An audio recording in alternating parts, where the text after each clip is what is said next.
scholars like Sheikh Mu'thamir, rahimahullah, other scholars, they mention it is wrong to say Islam is the religion of al-musawah, equality.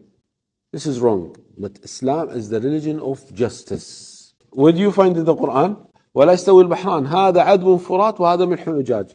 The two seas are not equal. One of them drinking water, one of them salty water. لا يستوي منكم من أنفق من قبل الفتح وقاتل. They are not equal. Those who gave charity before the Fath, the conquest, before and after, they are not equal. So it is wrong to say and to claim and to call Islam is the religion of musawa, equality. This is wrong. But Islam is the religion of justice. Sheikh, what is the difference? Yes, there is a difference.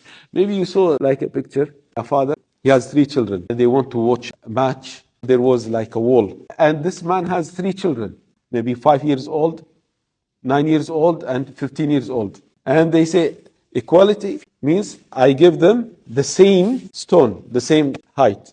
So if I give them the same, what will happen? The youngest one cannot see the match. But if you give justice, means I give the young one something 1 meter maybe height. And the adult, no need for him because he can watch without any stone. So this is a very nice example to tell you the difference between justice and equal. So Islam is the religion of justice. Because when you say equal, equal, equal, you'll come to the ayat and you'll say you should give the man and the woman same. This is haram. Man and woman should come to the masjid. Also the woman should give the Jum'ah khutbah. Also the woman should lead the salah, should be a judge. This is the problem. So Islam is the religion of justice.